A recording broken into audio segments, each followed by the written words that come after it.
On this episode of City View, tunnel vision, a big project is complete. What happens when Generation I goes to zero? And bike business, lessons learned from the Dutch.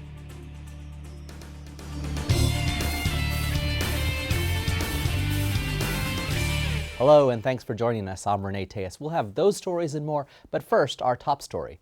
The Fannie Davis Gazebo along the south shore of Lady Bird Lake has been a part of the Austin skyline for nearly 50 years.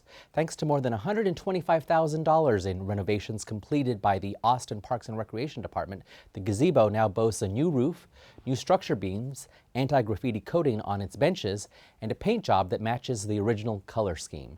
The upgrades are part of a comprehensive renovation project for Auditorium Shores. On the count of three. 1, 2. It's a gorgeous day with this beautiful gazebo, all about, people coming together to make this city a great city. We've got people rowing in the background for the regatta. Hello. On the trail, families, bicyclists, dogs.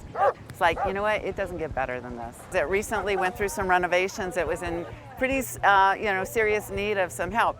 But it's a beautiful, historic, iconic structure. And so it was the Austin chapter of Women in Construction that got it going, raised the funds, and had it built. Fannie Davis Town Lake Gazebo has always just been there for me. I love to hang out there. I enjoyed its peaceful and tranquility, and I also kissed my first boy there. No, I don't have anything exciting like a first kiss because, frankly, I moved here when I was 26, so, and I had my first kiss before then. They did show me some of the photographs, and it's a picture of the groundbreaking, and it was late 60s. And so there were some women that were dressed very nicely in late 60s attire, dresses and all, with pearls on a bulldozer, working on the groundbreaking. That really stuck with us when we saw that. So in recognition and as a memento, the city, we gave each of the women a hard hat that has special recognition of today and the gift to the city, as well as a string of pearls that were bought at a party store. They weren't real pearls, but it was especially fun to see everybody wearing pearls, including a couple of men that were part of the original group. While ceremonial bolts didn't break Austin's wastewater infrastructure, a 50-year-old system that met its end as the mayor, Councilmember Martinez, and other city officials marked the completion of the downtown wastewater tunnel project. Oh, man, it's pretty tight. Mayor's turned it the wrong way. He broke the tunnel. The 4-mile tunnel, one of the largest and most complex wastewater infrastructure projects built by the city over the last decade, serves downtown and parts of South Austin. The new tunnel is now taking sewer flows from 2 existing lines to provide the additional capacity needed for existing and future growth in central Austin. In addition to added capacity, the tunnel construction allowed Austin Water to decommission 2 lift stations, reducing energy consumption and maintenance costs, while freeing up downtown land for other uses, including the new Central Library and even more parks.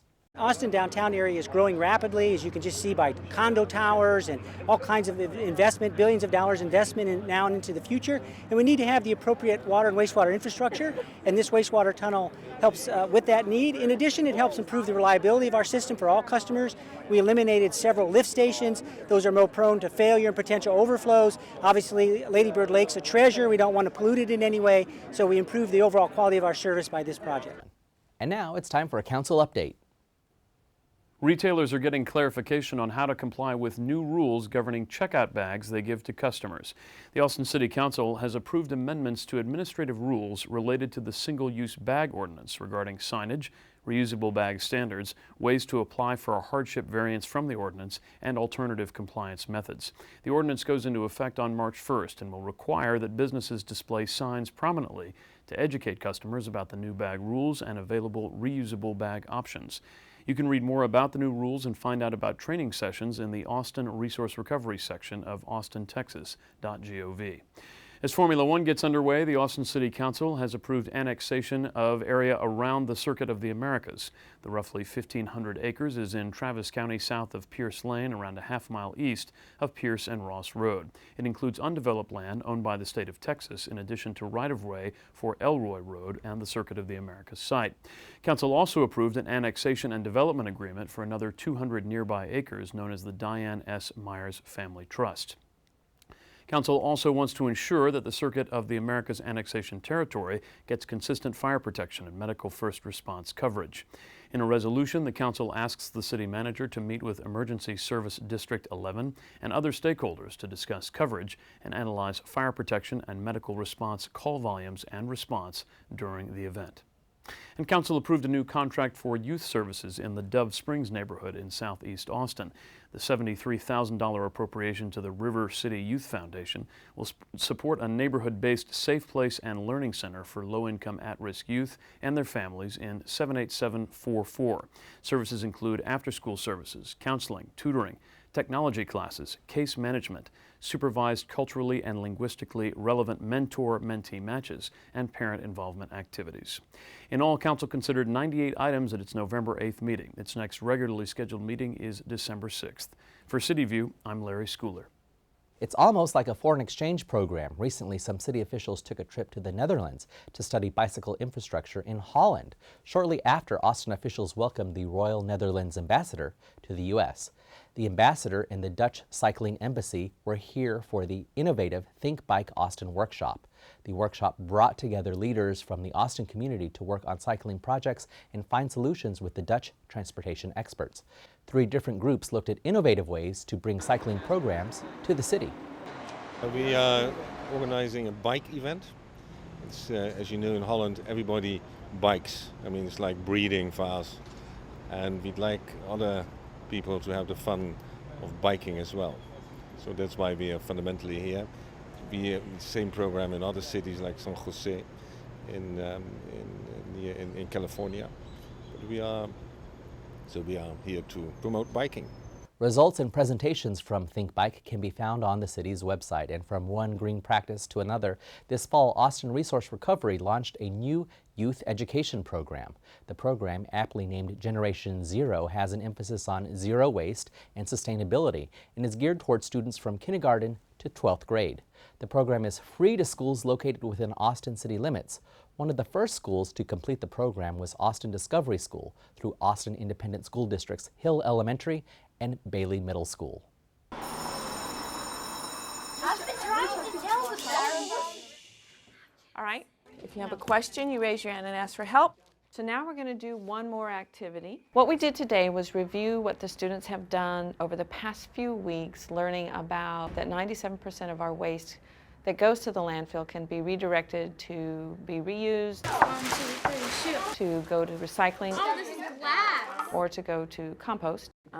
Food scraps. And what do we do with that? Well, the intent of this is to get the children to let their parents know, let their families know, let their communities know what are options for our waste and how we can reduce our waste. Anna, what would that be? Look at your categories. Where we can take it to recycle, what we can recycle, There's not a little recycle thingy on it, so it can't be recycled. This is metal. and how to do it properly for the City of Austin so the City of Austin can do it efficiently.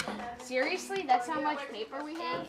A lot of people don't seem to understand exactly the simplicity of compost and how easy it is, At least we could take them to the compost. but then kind of understanding the rules, what can go in and what can't go in. Can we put our styrofoam in here? No, it's too small.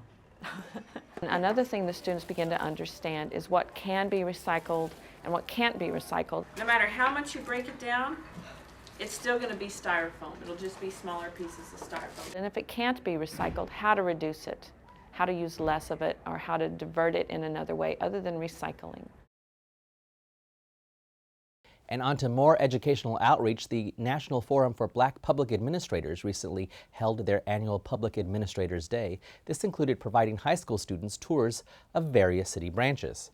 Austin Fire Department was one of the branches that participated in this event by educating the students on different aspects of public safety. The teens met with Fire Chief Kerr, took a CPR course, and explored a fire engine. They also tried on gear and saw what happens when water is thrown on a grease fire. The teens were enthusiastic about learning how rewarding it can be to help people and save others' lives. That's all for this edition of City View. The next episode will be on Friday, November 23rd. Thanks for watching.